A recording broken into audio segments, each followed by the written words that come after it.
Yes, cek. Halo teman-teman, hari ini kita membahas beberapa hal ya. Jumpa lagi dengan saya, Coach Hendro Peterson, dan di hari ini saya diberikan kesempatan untuk melanjutkan materi minggu lalu yang tercetus karena Andre Tunggal masuk tiba-tiba, gitu ya. Dan hari ini kita mau bahas tentang apakah afirmasi masih dibutuhkan oleh orang percaya. Nah, jadi teman-teman, kita akan bahas hal itu. Dan sementara nanti teman-teman bahas, teman-teman jika ada pertanyaan, yuk teman-teman saya undang untuk gabung. Dan di acara nanti gabung ini untuk bertanya segala sesuatu yang sifatnya afirmasi. Gitu ya, afirmasi masih boleh nggak sih? Karena masih ada beberapa orang berbicara gini, afirmasi boleh nggak? Gitu ya, itu banyak banget pertanyaan-pertanyaan kayak gitu. Kemudian yang kedua adalah, kalau afirmasi boleh, terus apa bedanya sama doa? Doa afirmasi atau bukan? Hal-hal yang seperti itu kita bahas yuk, supaya teman-teman bisa dapat pencerahan, pemahaman yang tepat, dan mengerti benar-benar bagian mana yang namanya afirmasi. Katanya kalau udah beriman nggak perlu pakai afirmasi. Nah, hal-hal yang seperti itu ya. Yuk, teman-teman silahkan gabung di sebentar ya, silahkan gabung di link yang terletak ada di layar teman-teman. Teman-teman boleh bergabung, kita akan bahas tentang afirmasi. Gitu ya. Kemudian ini ada yang komen. Tanpa ragi mestinya jangan jamnya sama-sama streaming OB. Oke. Saya kasih tahu dulu ya. Walaupun tanpa ragi, ini kok bau angus ya? Ada nggak sih? Maaf. Walaupun sebenarnya tanpa ragi sama Open Biblika adalah sebuah satu kesatuan, tetapi proses kami berbeda. Tanpa ragi adalah menyajikan segala sesuatu yang sifatnya lebih cenderungnya adalah kontroversial, sedangkan di Open Biblika cenderung tidak kontroversial gitu ya. Jadi kita akan menjelaskan dari berbagai macam sudut pandang, dan teman-teman kembali lagi saya mengundang teman-teman boleh ikutan gabung ya. Saya kasih linknya, silahkan teman-teman bisa lihat di sana, ada linknya khusus. Saya akan bicara sekarang pelan-pelan, dan jadwal kita cuma sekitar 1 jam aja, atau mungkin 40-an menit, gitu, 40 menit, supaya teman-teman bisa ngerti beberapa hal. Saya langsung aja ya. Jadi, nomor 1, apakah masih boleh anak-anak Tuhan yang sudah dididik di gereja, boleh nggak sih pakai afirmasi? Boleh nggak sih tetap pakai visualisasi? Gitu ya. Kalau ada beberapa orang bilang dunia psikologi kan dunia yang punya cara tersendiri untuk bisa mewujudkan. Apakah yang namanya afirmasi sama dengan iman dan sebagainya? Saya akan jelaskan satu-satu ya. Jadi buat teman-teman yang masih bertanya, orang Kristen masih boleh nggak pakai afirmasi? Dan saya mesti bilang jawab, banyak kok ayat-ayat Alkitab yang sifatnya adalah afirmasi. Gitu ya, banyak banget. Contohnya adalah berbicara tentang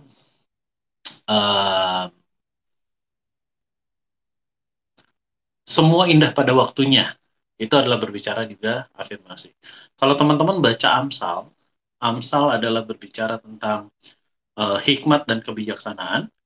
Itu juga berbicara banyak soal afirmasi. Ya, jadi masih boleh nggak sih afirmasi? Masih boleh. Sampai kapan? Sampai kita mau meninggal pun afirmasi juga oke, nggak ada masalah.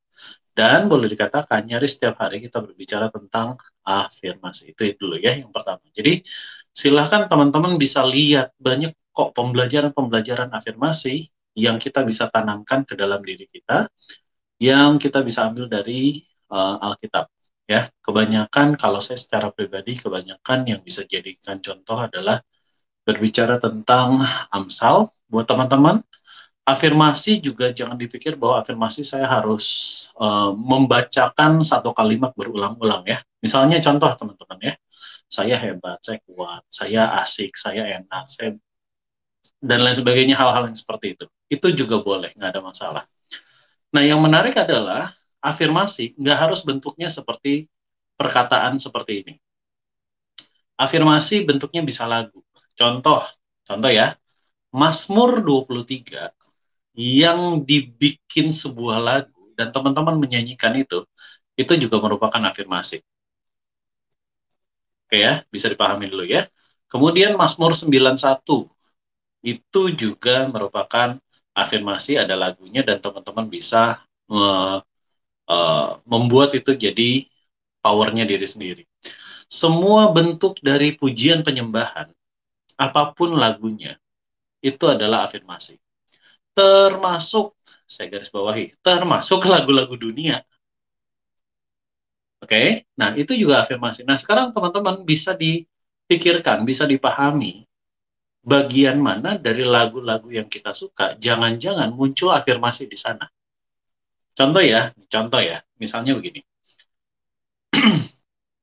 Pulangkan saja aku pada ibuku atau ayahku, kita tahu ya lagu-lagu itu. Mungkin lagunya udah lama, lama lah ya lagunya. Atau yang sekarang misalnya, lagu-lagu dari band-band yang sekarang apapun itu. Ketika kita menyanyikan dan penuh penjiwaan, penuh menjiwainya, yaitu merupakan sebuah afirmasi dengan sendiri. Jadi dengan proses ini, yang teman-teman butuhkan adalah memahami bagian mana dari afirmasi tersebut yang bisa punya power untuk membuat kita bangkit, atau malah membuat kita punya power untuk tidak bangkit dalam kehidupan kita. Pentingnya afirmasi, nomor satu secara umum adalah berbicara tentang apa dan bagaimana kita bisa tetap memiliki jiwa yang sehat dan bisa tetap memiliki pikiran yang sehat, ya. Dan ini jadi PR banget. Kenapa? Karena nggak banyak orang bisa memiliki jiwa yang sehat. Jadi banyak banget yang kalau nggak pakai afirmasi atau afirmasinya salah, jiwanya nggak sehat. Oke ya. Jadi misalnya paling sering afirmasi itu digunakan ketika apa sih? Ketika teman-teman lagi dalam kondisi terpuruk. Ketika dalam kondisi terpuruk, aduh, doa gitu lah ya. Terus waktu kita doa adalah Tuhan, saya ingin bla bla bla bla, lewatkanlah cawan ini daripadaku. Ceritanya kan begitu ya. Dan kemudian setelah itu, apalagi yang akan terjadi? Yang akan terjadi adalah pengucapan doa yang seperti itu setidaknya ya, secara psikologi adalah tetap membuat kita tenang terlebih dahulu. Kalau kita sudah tenang, maka ininya nggak konslet, pikirannya nggak konslet. Minimal itu. Makanya walaupun ya secara naluri ya, eh, manusia kan menginginkan segala sesuatunya baik. Tetapi waktu kejadiannya tidak baik, maka secara naluriah manusia akan memunculkan self-defense mekanisme, bertahan untuk mempertahankan segala sesuatu yang baik. Dan itu biasanya dimulai dari afirmasi. Oke ya, itu dulu. Jadi afirmasi masih oke nggak? Masih boleh nggak? Masih masih tetap bisa digunakan nggak? Masih. Pertanyaan kedua adalah apa yang harus saya afirmasikan ke dalam diri saya? Oke ya, saya bagi beberapa hal. Kalau afirmasinya adalah tentang keimananmu, afirmasi bahwa Tuhan itu baik, maha baik, dia sungguh baik, dan lain sebagainya, lakukan kapanpun kamu mau, terserah mau seberapa besar pun, seberapa banyak pun kamu mau lakukan, silakan lakukan. Kemudian afirmasinya biasanya juga berbicara tentang diri sendiri. Aku adalah orang yang berharga, aku adalah orang yang hebat, dan lain sebagainya, gitu ya. Boleh nggak lakukan itu? Boleh. Tetapi, nah ada tetapinya. Tetapi, kok kamu bisa melakukan ngomong tentang dirimu hebat, gitu lah ya. Dalam arti kata kita kan mencoba membuat diri kita, mengeskalasi diri kita untuk menjadi hebat.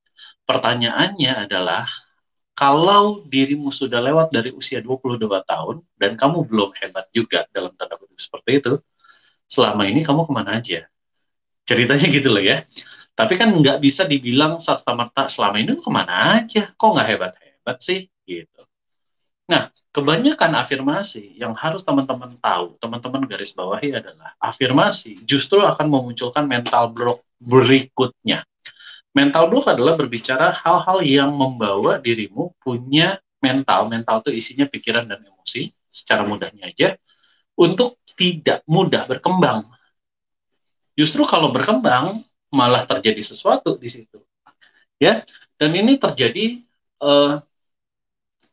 dengan program pikiran bawah sadar.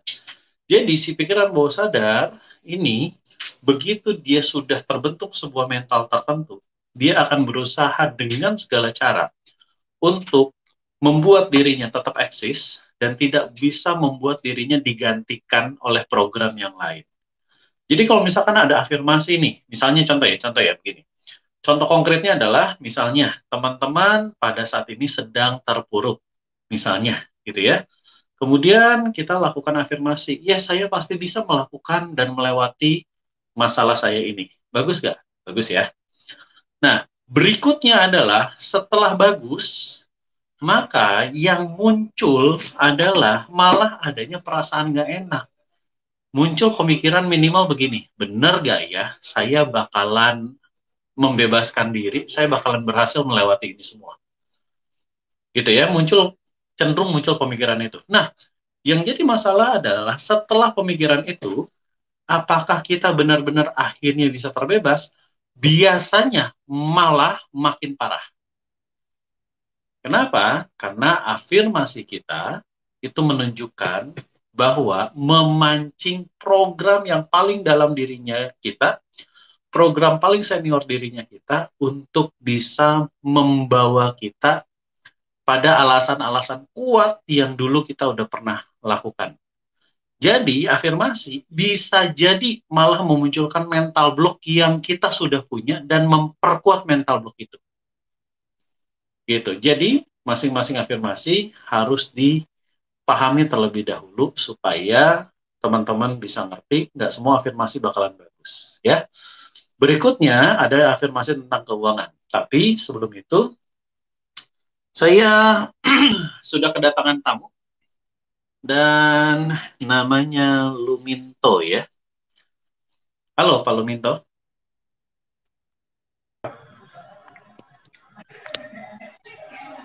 Halo. Halo Pak, selamat malam. Yes, selamat malam Pak Luminto. Ada sesuatu yang Bapak mau tanyakan sama saya? Belum Pak, nyimak aja dulu. Oh, nyimak aja dulu. Oke, ya sudah. Kalau gitu saya remove Bapak dulu ya. Nanti kalau misalkan Ya. itu Bapak baru gabung lagi ya. Oke. Kemudian saya juga kedatangan tamu. Di sinilah tamunya langsung hilang. Oke, nah teman-teman, jadi hari ini silahkan boleh ikutan gabung sama saya gitu ya. Teman-teman boleh bertanya segala sesuatunya tentang urusan psikologi yang kita sedang bahas hari ini. Teman-teman bisa lihat di sana, saya baru aja kasih linknya untuk teman-teman bisa gabung. Nah, kemudian hari ini guys ada Pak Alex Dika. Halo Pak Alex Dika, apa kabar? Halo Pak, kabar baik Yes. Pak. Kabar baik. Masuk Pak. Masuk. Ya. Yes, Pak Alex, ada sesuatu yang mau Bapak tanyakan? Mau tanya pendapat Bapak tentang ini Pak, tentang Law of Attraction Pak. LOA Pak. Tadi jam 5 saya baru bicara ini itu. Oke, ya lanjut. Oh iya, saya kelewatan nih berarti nih.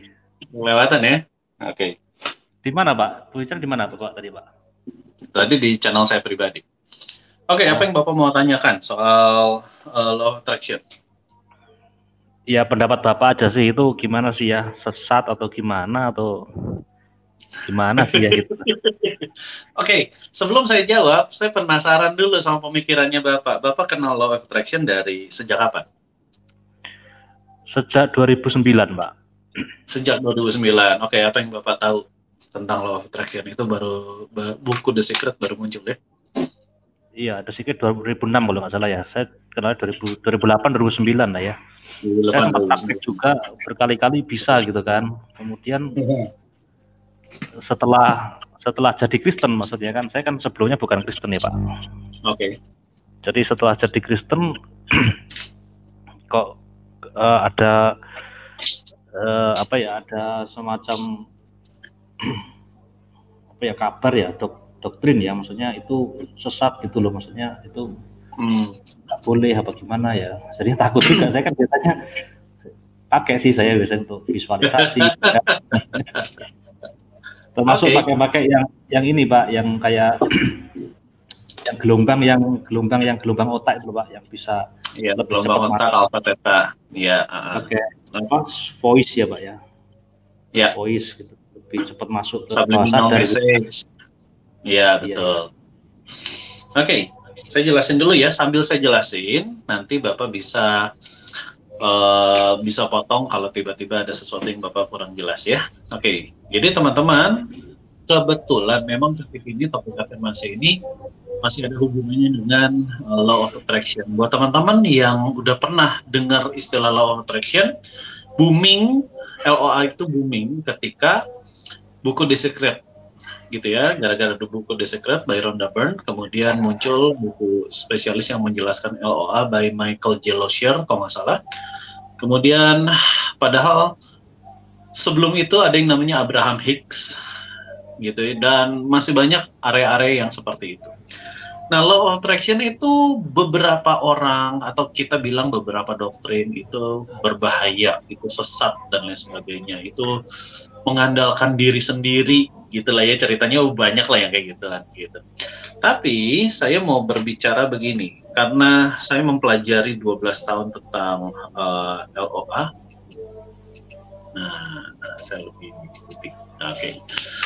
Saya 12 tahun mempelajari tentang LOA, saya juga mempelajari tentang servomekanisme, saya mempelajari tentang struktur psikologi sehat manusia dan sebagainya. Dan hari ini saya bisa bilang beberapa hal bahwa ada hal-hal yang LOA sama sekali tidak ada hubungannya dengan kesesatan melalui iman Kristen, dengan catatan khusus tentunya ya.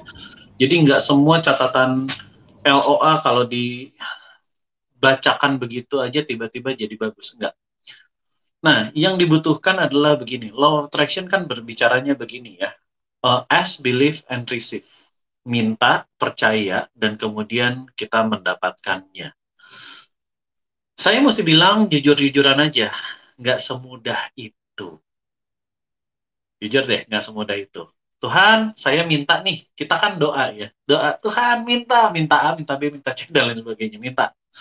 Kemudian Tuhan saya percaya deh, beneran saya percaya Tuhan bisa mengabulkan. Kemudian sudah ditunggu sebulan, 2 bulan, setahun, 2 tahun, 4 tahun, 5 tahun, 6 tahun. Ada yang terwujud dengan amat mudah, tapi kebanyakan yang gede-gede malah nggak terwujud gitu ya. Banyak banget yang seperti itu. Kemudian dari situ baru mulai muncul, benar nggak sih LOA jangan-jangan hanya berlaku untuk area yang kecil-kecil aja. Area yang lebih gedenya tuh nggak berlaku. Misalnya contoh LOA apa ya, teman-teman bisa lihat begini. Kebanyakan LOA di-sharingkan dari sebuah motivator. Motivatornya bilang bahwa if you believe you can achieve. Pernah dengar ya istilah itu ya buat teman-teman ya. Kalau kamu percaya kamu pasti bisa dapetin itu semua.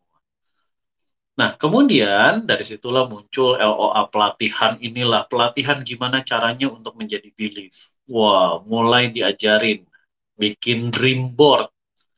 Ada papan, kemudian ditempel mobil impian, rumah impian, liburan impian, duitnya berapa, dan lain sebagainya. Beberapa teman-teman pasti pernah ngerasain itu. Betul ya?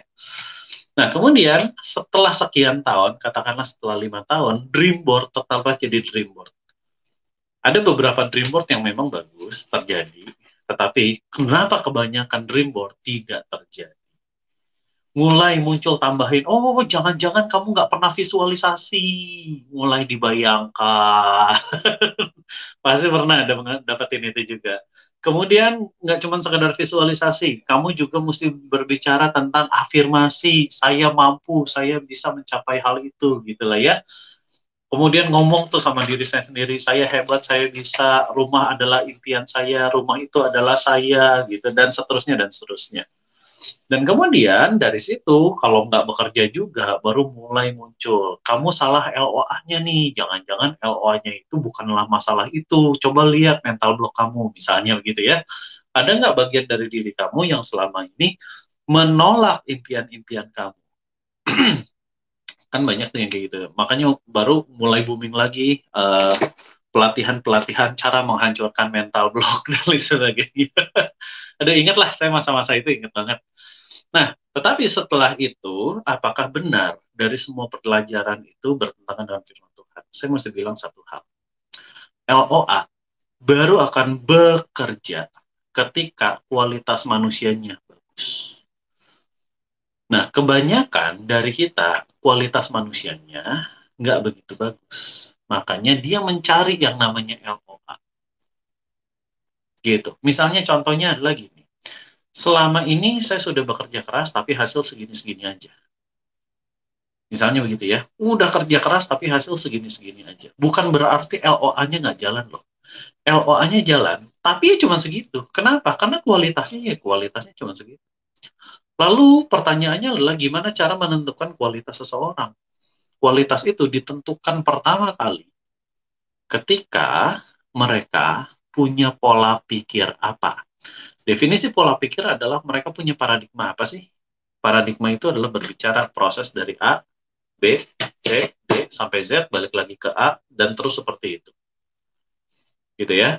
Itu pun baru pola pikir yang paling basicnya aja. Belum pola pikir yang lain.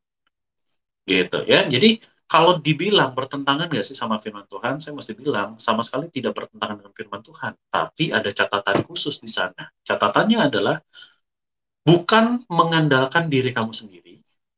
Itu yang pertama. Andalkan Tuhan adalah yang kedua. Tetapi lepas daripada itu adalah naikin kualitas hidup kamu. Kualitas pemikiran kamu naikin. Kualitas kemampuan kamu naikin. Kalau kamu sudah naik kualitasnya, LOA akan jalan dengan sendirinya, tanpa perlu harus mengejar-ngejar, tanpa harus kamu melakukan visualisasi, tanpa harus melakukan afirmasi, sama sekali nggak perlu kok. Gitu. Ya, jadi kalau misalkan itu sudah terjadi, ya mudah. Misalkan contoh nih, buat teman-teman, silakan berpikir seperti ini, silakan ngomong dalam hati dan kemudian berpikir kayak gini ya. Tutup matanya sejenak aja, 1 menit tutup matanya. Termasuk Brother Alex juga boleh tutup matanya. Sebentar aja, 1 menit ya. 1 menit. Nah, sekarang jawab, tolong cek perasaannya. Tolong cek perasaannya. Saya mampu menghasilkan 1 juta rupiah sebulan. Cek perasaannya. Perasaannya muncul nggak perasaan mampu? Oh, 1 juta mampu. Gitu ya. Oke. Sekarang saya naikin ya. Saya mampu menghasilkan 5 juta sebulan. Cek perasaannya. Masih mampu nggak? Masih ya. Saya doublein ya. Saya mampu menghasilkan 10 juta sebulan. Oke? Saya doublein lagi sekarang. Saya mampu menghasilkan 20 juta sebulan. Saya doublein lagi. Saya mampu menghasilkan 40 juta sebulan. Oke? Doublein lagi ya. Saya mampu menghasilkan, nanggung deh, 100 juta sebulan. Doublein lagi. Saya mampu menghasilkan 200 juta sebulan. Biasanya mulai ada rasa ganjel nih. Kayaknya nggak mungkin deh. Naikin lagi, saya mampu menghasilkan 500 juta sebulan. Makin ganjel kan? Nah, saya mampu menghasilkan 1 miliar sebulan. Makin ganjel lagi. 2 miliar sebulan, makin ganjel lagi. Nah, itu adalah LOA. Jadi LOA itu adalah melihat kualitas diri kitanya kayak gimana. Jadi kalau misalkan ternyata kualitas hidup kita selama ini hanya sekedar 20 juta, 30 juta, sampai 50 juta, ya udah stop sampai situ. Gitu. Jadi, kalau kita sudah berhasil ningkatin kualitas, baru, oh ini mah 50 juta gampang, oh ini mah 100 juta gampang, oh ini mah 200 juta gampang. Itu semuanya didasari pada kualitas orang. Nah, kualitas orang kan aspeknya gede banget nih. Aspeknya bisa pikiran, skill, komunikasi, jalur bisnisnya, jalur penghasilannya, jalur investasinya, orang-orang terdekatnya siapa, dan seterusnya. Jadi, kalau kita berbicara LOA, aspeknya banyak. Nah, sekarang tugas dari teman-teman adalah, sama Pak Alex juga, tugasnya adalah, apakah aspek-aspek yang dirimu tahu tentang LOA sudah terpenuhi semuanya atau belum? Kalau sudah terpenuhi, udahkah naik level di tingkat yang lebih gede? Misalkan teman-teman kita, iya ya, gue lihat teman-teman gue semuanya 20 juta. Nggak heran kalau gue juga 20 juta. Karena kita berada di lingkungan yang sama, aura vibrasinya juga sama. Nggak heran kalau itu terjadi. Ya, jadi kualitasnya diberesin terlebih dahulu. Itu nomor 1. Nomor 2, pertanyaannya Pak Alex adalah tentang gelombang otak. Kalau saya dengerin lagu tentang gelombang otak nih, gitu ya, gelombang otak di alpha theta, dengerin lagu relaksasi, oke atau tidak? Sekarang saya jelasin pelan-pelan ya. Lagu-lagu yang membuat kita rileks, nggak masalah, nggak ada masalah. Lagu-lagu yang membuat kita punya, begitu dengerin, rileks, enak, aman, nyaman, tenang gitu ya.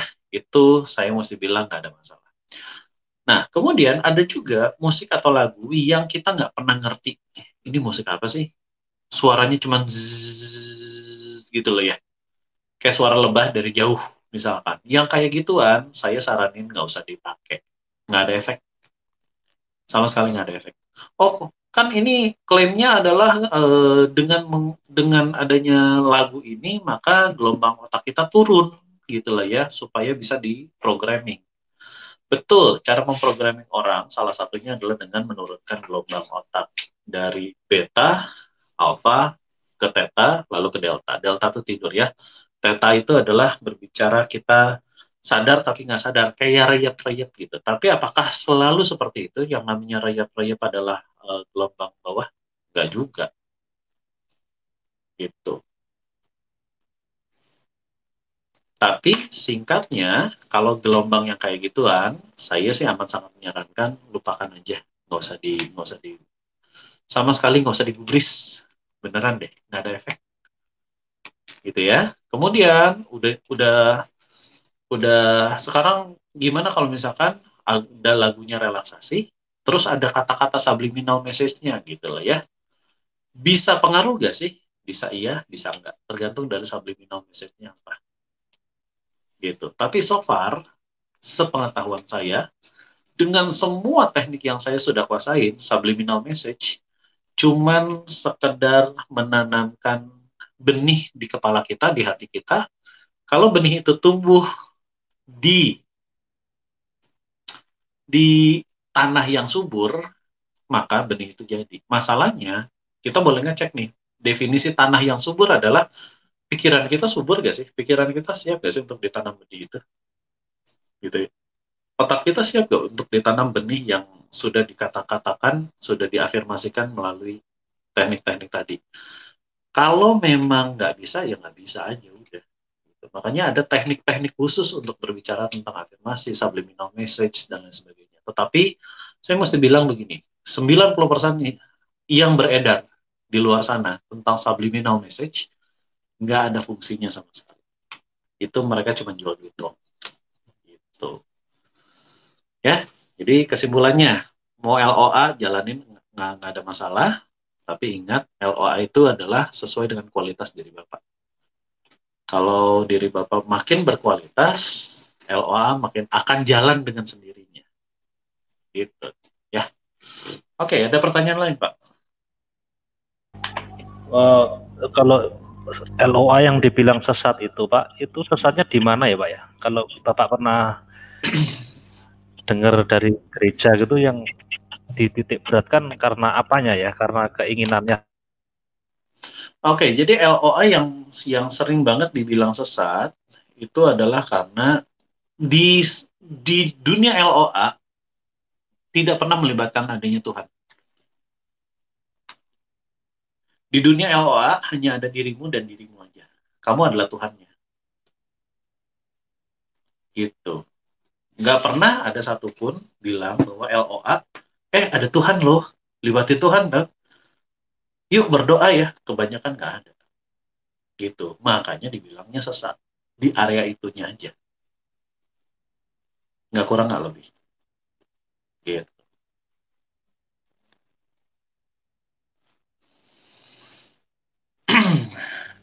Yes, ada Oke, lagi. terima kasih banyak Pak ya. Oke, sama-sama Pak. Sudah ya. Semoga menjawab ya. Terima kasih Sama-sama. banyak Pak.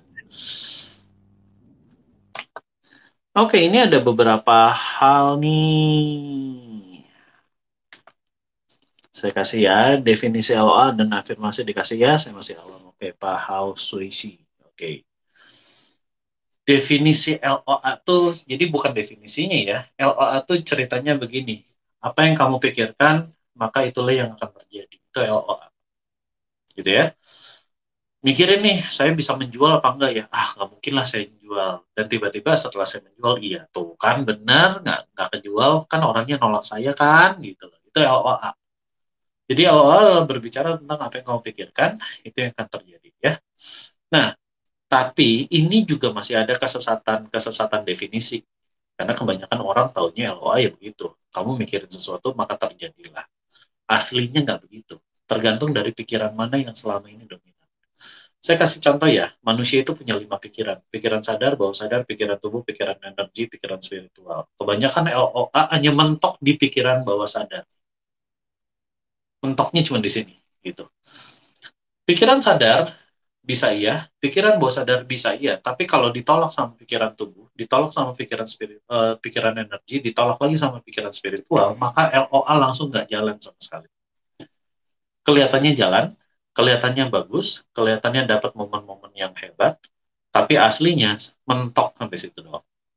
Gitu ya. Jadi LOA adalah apa yang kamu pikirkan, itu yang akan terjadi. Kemudian, afirmasi itu berbicara, saya tuh mau diprogramming menjadi apa sih? Saya mau diprogram menjadi orang yang seperti apa? Contoh ya, kalau kita punya anak, kalau Bapak punya anak, nah, minggu depan, tahun nanti ya, waktu kamu dewasa, kamu jadi anak yang payah lah, kamu nggak bakalan jadi anak yang hebat lah. Nah, itu namanya afirmasi, Pak. Gitu ya, sesederhana itu. Jadi afirmasi adalah kata-kata yang dipakai untuk memprogram orang, memprogram diri kita juga salah satunya. Jadi kalau anak-anak kita diafirmasikan, kamu jadi anak hebat ya, kamu jadi anak luar biasa ya, iya, satu saat dia beneran jadi anak luar biasa, gitu. Ya, sesederhana itu ya. Oke, ada teman lagi. Halo, Sista. Halo. Halo, Bu Yuliana Wong. Oke, saya remove dulu bentar ya. Oke. Pertanyaannya, definisi LOA dan afirmasi udah ya, Pak Sausi. LOA, hukum tarik-menarik, afirmasi mengucapkan kata-kata positif pada sesuatu pada diri kita. Yes, ini juga benar juga, gitu ya. Tinggal definisi hukum tarik-menarik itu apa, itu nanti bisa didefinisikan lagi. Kemudian, LOA berpikir positif, menarik positif, berpikir negatif, menarik negatif. Benar juga, gitu ya. Nanti satu saat teman-teman akan ngerti yang namanya servomekanisme. Jadi LOA itu ada kepalanya. LOA itu cuma bagian kecil dari servomekanisme. Buat teman-teman yang selama ini menonton video-videonya dari Mardi Wowi gitu ya, viral banget deh. Terus dia bikin sebuah produk namanya servomekanisme gitu. Caranya habis beli, nonton videonya sambil dengerin headphone. Pertanyaannya, apakah itu beneran bisa nggak munculin servomekanisme? Tapi nanti ya, saya nggak jawab sekarang ya. Saya masih berbicara uh, tentang afirmasi, tapi tadi sempat ada tentang LOA. Saya kembali ke Ibu Yuliana Wong. Halo, Ibu Yuliana. Sudah tersambung Halo belum? Coach. Hai, nyambung lagi.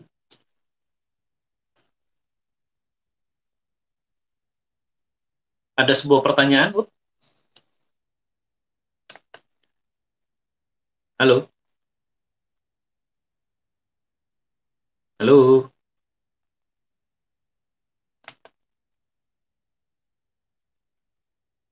Oke, nggak apa-apa. Agak sedikit keputus ya. Hai, halo? Oke, saya remove dulu ya. Yes, teman-teman boleh gabung anyway, gitu ya. Kalau teman-teman mau gabung, silahkan ketik atau teman-teman boleh klik yang ada di halaman komen saat ini. Nah, saya kembali lagi menuju afirmasi yang tadi belum selesai saya bacakan ya, belum selesai saya bahas maksudnya. Dan di dalam dunia afirmasi, teman-teman boleh dipahami dulu bahwa afirmasi adalah sebuah hal untuk memprogram diri kita. Cuman masalahnya untuk usia kita saat ini, yang sudah cukup dewasa, afirmasi nggak begitu bekerja, karena adanya satu mental block yang tadi saya sudah sempat sebutkan di awal. Dan yang kedua adalah afirmasi harus ada faktor pendukung lainnya. Maksudnya apa sih? Kalau afirmasi, misalnya ya, kita mendidik anak kita, kamu hebat ya nak ya, kamu jadi anak luar biasa ya nak ya, misalnya begitu. Apakah langsung jadi anak hebat? Enggak. Apakah langsung jadi anak luar biasa? Enggak. Maka anak ini harus mencari faktor pendukung dari kata-kata tadi. Faktor pendukungnya apa? Dia harus punya experience yang benar-benar membuat dirinya hebat. Dia harus punya apalagi ya, experience, eksperimen yang benar-benar mendukung dirinya hebat. Jadi kalau itu experience-nya nggak ada, eksperimennya nggak ada, maka afirmasi apapun, nol, nggak ada efeknya sama sekali. Ya, jadi semua bentuk pengalaman kita, tindak tanduk kita di dalam area afirmasi amat sangat penting dan berharga. Tugas teman-teman adalah membuat afirmasi itu makin powerful di dalam kehidupanmu. Itu, gitu. Oke? Jadi, kesimpulan sementaranya afirmasi masih oke nggak? Oke. Lakukan aja, lanjut aja, nggak ada masalah. Gitu ya. Tapi ingat satu hal, afirmasi adalah segala sesuatu yang kita bisa dapatkan melalui diri kita sendiri. Di satu sisi, afirmasi bisa jadi nggak bekerja sama sekali. Tugas dari teman-teman adalah naikin kualitas standar hidupmu, baru nanti afirmasinya bakal bekerja kembali. Ya, yes, saya kembali ngundang satu orang ini. Ibu Yuliana Wong, sudahkah? Atau masih putus-putuskah? Sudah. Tapi Sudah. tadi image-nya sedikit pecah-pecah sih. Image-nya pecah-pecah ya? Oke, nggak apa-apa.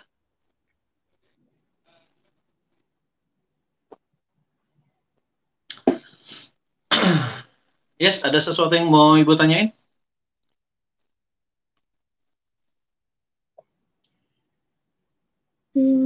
Berarti udah bisa langsung coach langsung nih ya, kita yang di sini.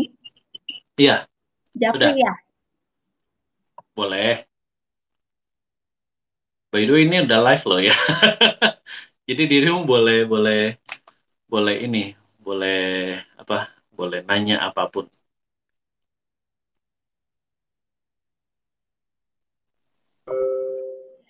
Nah, tadi kan bilang katanya harus ningkatin kualitas hidup nih, coach. Maksudnya itu ningkatin kualitas hidup itu apa harus sejalan dengan kitab suci masing-masing? Patokan itu ya. Oke, nah kali ini, thank you ya, saya jawab dulu. Gimana cara ningkatin kualitas hidup masing-masing?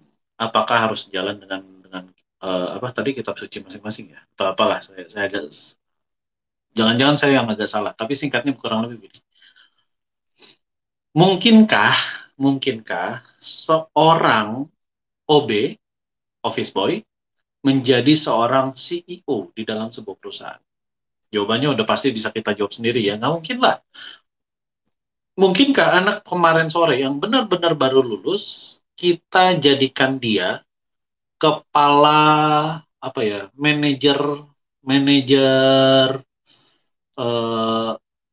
manajer administrasi misalnya.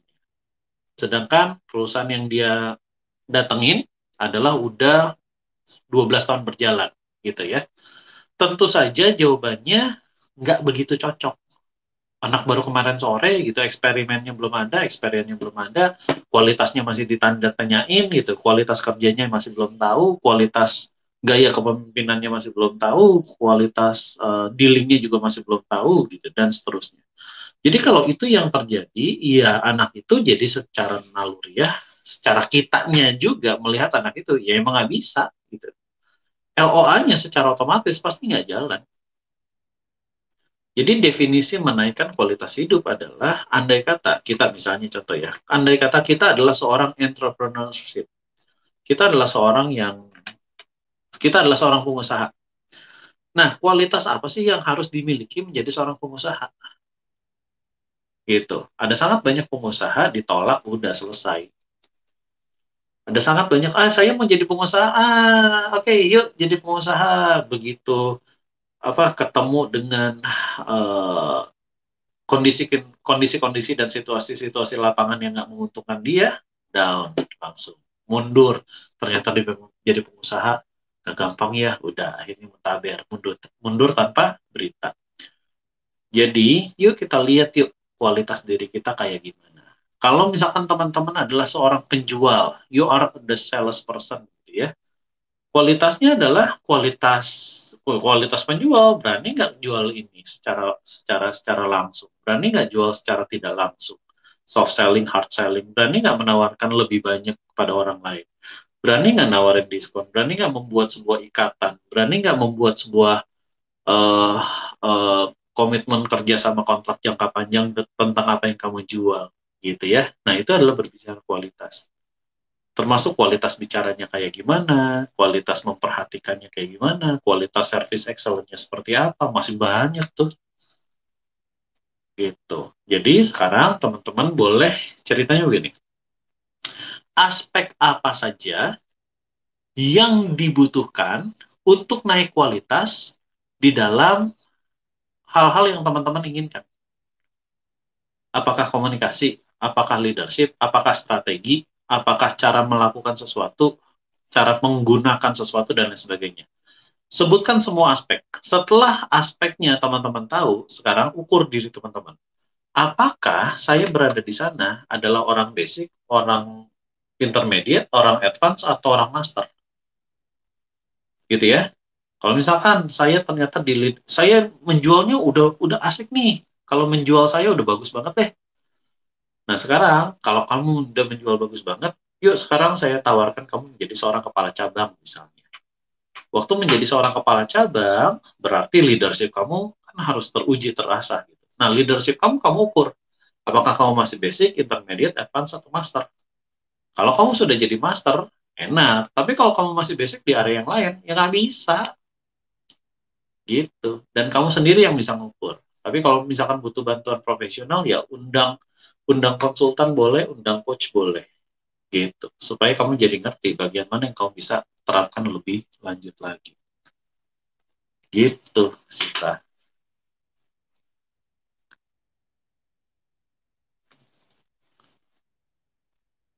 Menjawab? Menjawab, berarti harus tingkatin skill sama ke knowledge lah ya. Intinya seperti itu. Sama mental. Jadi nggak cuma sekedar skillnya, knowledge-nya. Skill, knowledge itu bisa dipelajari, tapi mental itu mesti ada experience sendiri. Mental itu adalah berbicara bahwa gimana caranya perasaan saya tetap asik, hebat, tenang dalam menghadapi sesuatu. Itu mental. Ada orang kan yang mentalnya semangat di awal, begitu jadi semangat, begitu makin drop semangat. Kan ada orang yang seperti itu ya. Nah, kita juga berbicara mental, kita juga berbicara kepemimpinan. Kepemimpinan tuh kecenderungan apa ya? Kalau kita berbicara kepemimpinan, yang paling muncul paling gede justru bukan skill. Yang muncul paling gede adalah auranya dia sebagai seorang pemimpin. Gitu. Dan aura itu berbicara mental. Gitu. Nah, auranya mesti terbentuk dulu menjadi seorang pemimpin. Kalau auranya udah powerful, baru asik. Kalau enggak, ya nggak bisa.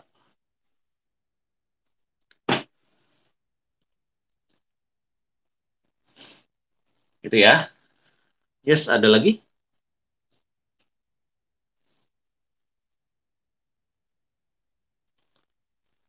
Buat teman-teman yang lagi nonton nih, kalau mau gabung yuk di link yang ada di kolom komen, silakan gabung.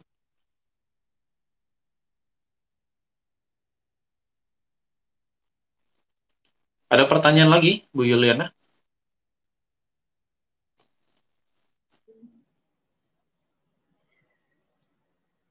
Paling yang kayak tadi sih, contohnya sih, kan bilang katanya semangatnya di awal, terus tahu dia kayak matahari lah ya, lama-lama menurun, senja gitu kan, lama-lama hilang. Nah itu gimana tuh caranya solusinya? Anggaplah ya, kalau kita sebagai, kita as a team, oke? Terus kalau misalnya saya sebagai leader, terus menghadapi tim yang salah satu di tim saya itu seperti itu, encourage-nya itu seperti apa? Nah, terus kan ada tuh yang satu-satu dulu deh, nanti kebanyakan pertanyaan jadi lupa. Oke, jadi gimana kalau kita menghadapi kita atau tim kita seperti itu? Nomor satu, balik lagi ya, semua semangat kita karena adanya emosi negatif yang mengganggu di dalam diri kita. Semangat kita bisa drop gara-gara ada emosi negatif yang ganggu di dalam diri kita. Gitu.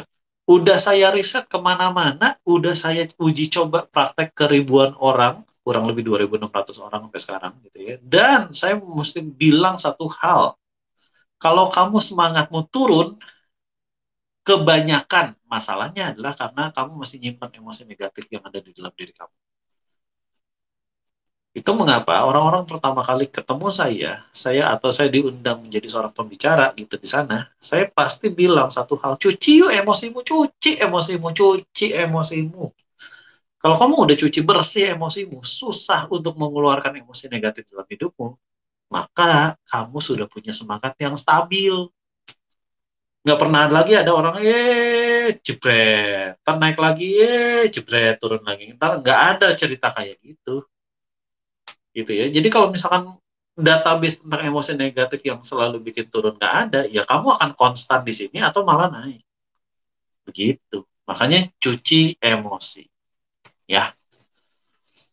Oke. Ada satu orang lagi nih yang mau gabung.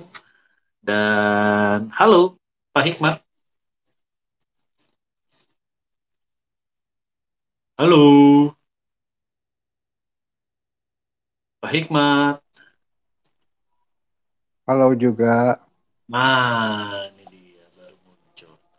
Yes, Pak Hikmat dari tadi udah ini ya, udah ngikutin pembicaraan ya. Ada sesuatu yang Pak Hikmat mau tanyain? Ya, kalau saya sih untuk emosi seringkali mendadak marah langsung.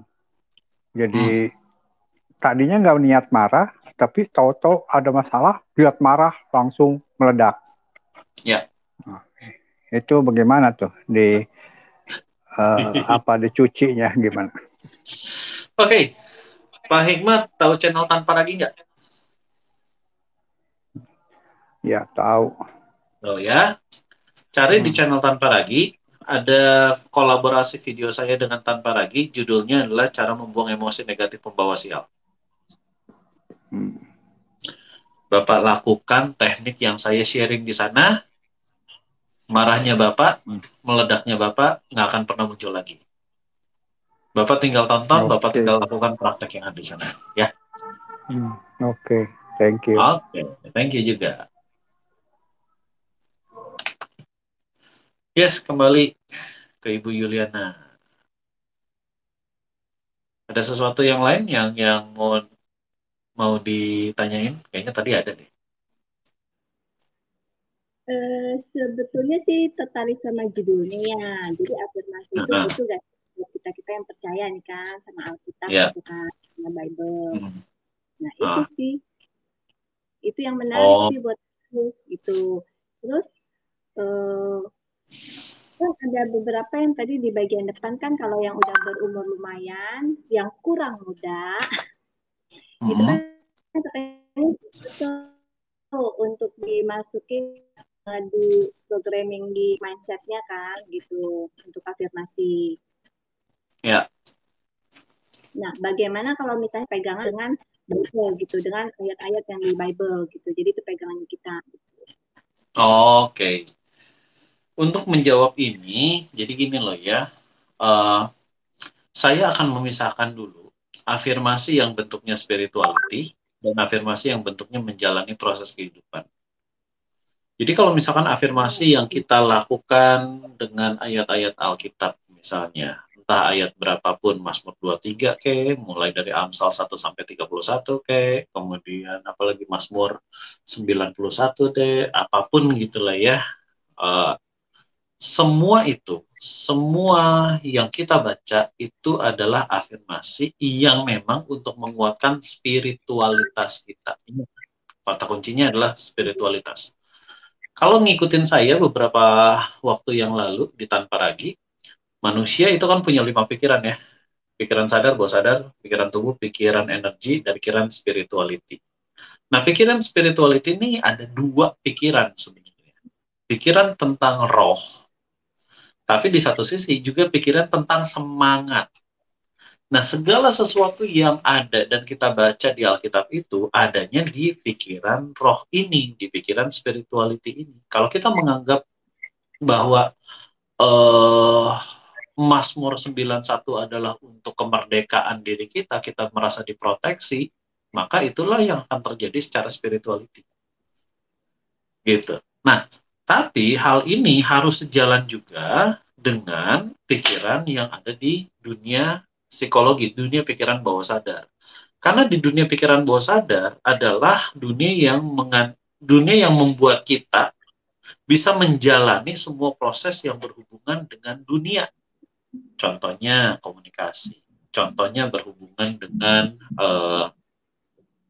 pekerjaan, berhubungan dengan anak, menjadi seorang parent, gitu ya, parentingnya gimana, cara mendidik seorang anak remaja kayak gimana.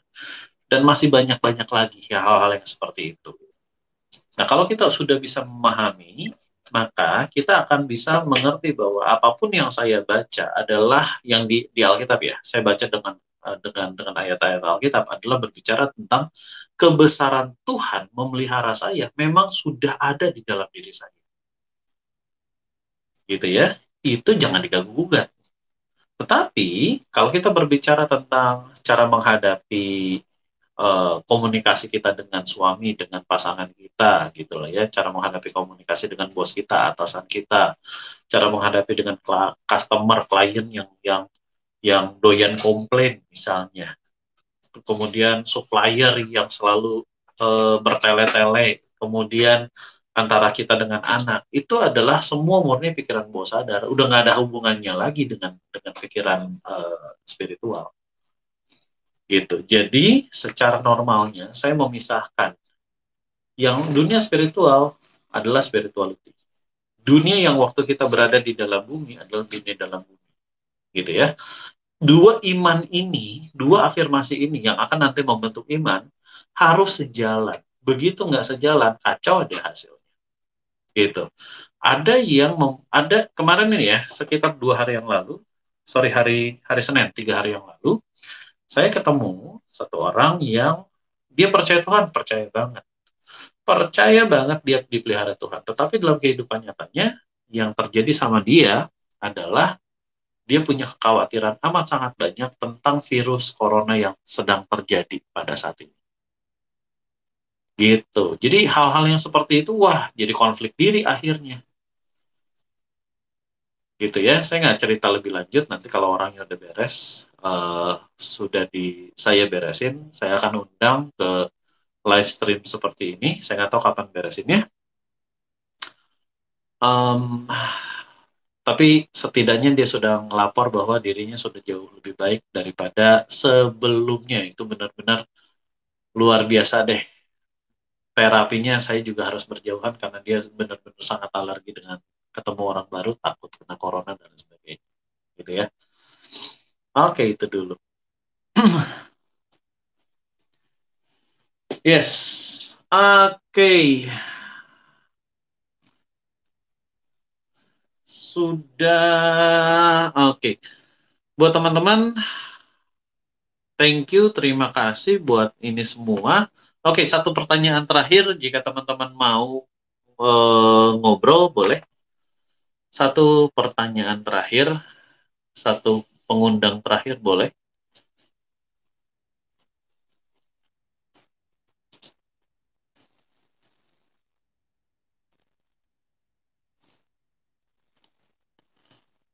Oke, kalau tidak ada, saya akan kasih kesimpulan ya. Jadi teman-teman, nomor satu, afirmasi boleh nggak? Boleh. Nggak ada masalah. Kalau afirmasinya adalah bentuk spirituality, jangan di stop, lakukan terus-menerus. Pada saat seseorang misalkan ya, kan ada komunitas baca Alkitab nih, baca Alkitab selama setahun. Hari ini berapa ayat, hari ini berapa pasal, gitu lah ya, lakukan aja. Pada saat kita baca, nggak cuma sekadar baca kok, itu adalah membuat kita punya afirmasi tentang siapa itu Tuhan makin tebal, gitu ya. Tetapi yang teman-teman butuhkan adalah afirmasi yang nanti teman-teman jalani di dalam kehidupan nyata. Afirmasi yang nanti kita akan jalani dalam kehidupan nyata adalah mengenai tentang afirmasi yang nanti teman-teman akan jalani di area konflik sehari-hari. Area konflik itu apa sih? Bisa jadi komunikasi, bisa jadi bisnis, bisa jadi pekerjaan, bisa jadi impian dari teman-teman, bisa jadi target hidup teman-teman, dan lain sebagainya. Itu adalah area yang nanti kita akan merasakan adanya konflik diri. Gitu. Satu hal yang saya butuhkan, satu hal yang saya mau sampaikan di sini adalah teman-teman begini ya. Area yang dimana selama ini kita punya powerful, kuatkanlah di sana. Area yang ternyata kita lemah, harus dicuci terlebih dahulu emosional kita, baru lakukan afirmasi. Jangan lakukan afirmasi tanpa pencucian emosi. Yang ada adalah teman-teman program lamanya, kalau kita afirmasi nih, program lamanya justru akan makin kuat. Dan akan membuat kita makin tidak mudah untuk berubah. Gitu. Jadi supaya teman-teman bisa ngerasain perubahan, maka teman-teman silahkan lepaskan terlebih dahulu emosinya, baru emosi negatif ya utamanya ya. Baru setelah itu teman-teman bisa install dirimu pakai afirmasi, apapun bentuk afirmasi. Oke, gitu ya. Oke, itu aja dari saya untuk hari ini. Minggu depan kita akan bahas beberapa hal yang menarik lainnya, dan saya mengundang teman-teman yang punya kasus khusus, apapun kasusnya, gimana caranya begini, gimana caranya begitu, gitu lah ya, ataupun hal-hal seperti ini, dan juga kasus yang sedang teman-teman alami secara langsung. Jadi di dalam dunia psikologi ini adalah untuk membawa teman-teman bisa mengerti dan memahami gimana cara berhadapan dengan dunia nyata, nggak cuma sebagai iman doa tiap hari doa sama Tuhan Yesus, nggak cuma sekedar itu, tapi iman dunia nyatanya, kamu tuh nantinya seperti apa, bagaimana, dan semuanya itu jembatannya adanya di dunia psikologi. Buat teman-teman yang belum masuk ke dunia psikologi, teman-teman bisa ikut grup ini, t.me/dunia psikologi ya. Oh iya, teman-teman bisa lihat di situ di bacaan yang berjalan di bawah gitu ya, t.me/dunia psikologi. Teman-teman nanti akan ketemu saya, dan nyaris setiap hari saya bikin voice note kalau ada orang yang nanya gitu, dan banyak banget buat teman-teman yang butuh pertolongan, banyak banget bisa ditolong di grup itu ya. Oke, itu aja dari saya untuk hari ini. Nanti teman-teman bisa ulangi lagi, dan sampai jumpa sama saya minggu depan. Kita akan bahas lebih mendalam tentang dunia psikologi ya. See you, bye-bye.